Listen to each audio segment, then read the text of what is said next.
Hi there, I've got a question here from Rob, and Rob's wanting to know, should he cut caffeine out of his diet before running a 100-miler? And if so, how far ahead of the 100-miler should he be cutting the caffeine? 1 week out or 2 weeks out? Rob, let's get one thing really, really clear. I've said it 100,000 times, probably 1,000,000 times already, and each and every single running coach that you speak to will be telling you exactly the same thing. When you're going to be running a 100-miler, when you're running a marathon, when you're running any sort of ultra, doing a long-distance triathlon or any distance triathlon for that matter, do not switch anything in your taper time, your taper 2 weeks, or your taper week or race week. Do not switch anything during your taper period. Do not switch anything for race day that you are not already doing in training. In other words, if you've been doing it consistently in training and your body has become adapted to that you switch. So say, for instance, cutting caffeine. If early on in your training program, training up for your ultramarathon, you've cut caffeine and your body's been able to adapt to the removal of the caffeine from your diet, then by all means stay off the caffeine for the 100-miler. But if you've been chugging down the espressos daily, and now just before the 100-miler, you're going to be wanting to cut the stimulants, what's going to be happening?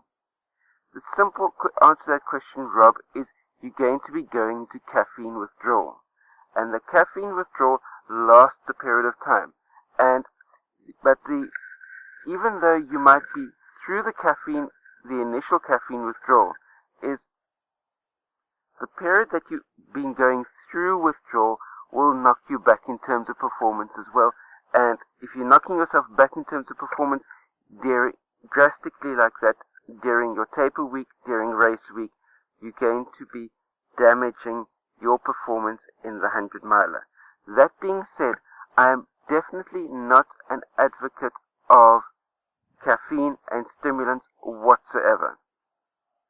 Personally, Rob, I'd like to see you cutting the caffeine altogether, but not doing it in race week, not doing it in taper week.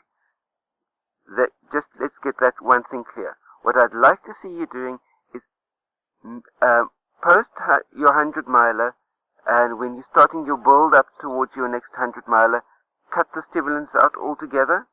Cut the coffee, cut the tea, cut the caffeine out altogether. Get yourself on a high-carb, low-fat, plant-based nutrition lifestyle where you're getting enough energy into your system through the carbohydrates that you're eating, so that you're not needing the caffeine to be able to help get you through the day because of the high fat content of the food that you're eating, causing you so much brain fog that you're feeling the need for the stimulants to be able to get through your work day.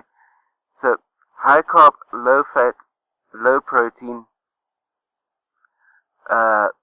plant-based lifestyle for sufficient energy to do everything that you need to do, and cutting the stimulants, cutting the caffeine out altogether. But please, whatever you do, don't do it in taper week, don't do it in race week as something that you're doing as part of preparation for an ultra. Because the golden rule here is, if you haven't been doing it in training, don't do it for the race. And here, doing it for the race includes what you're doing during taper week and what you're doing during race week. So anything that you're changing during those 2 weeks are going to be affecting how your body reacts during the 100-miler. So don't change anything from what you've been doing consistently over the months in training. But if you're early in your training program, by all means, cut the stimulants out altogether and have that as a process through your training program. That's my take on the matter. Feel free to share this out amongst all your running friends. Thumbs up if you like this type of content, thumbs down if not. Don't forget to post any comments, questions and criticisms that you have down below.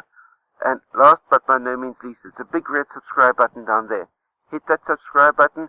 That way you stay subscribed to my channel for all the new content that comes out on a day-to-day, week-to-week basis. Stay carved up for the win out there. I'll see you next time. Cheers.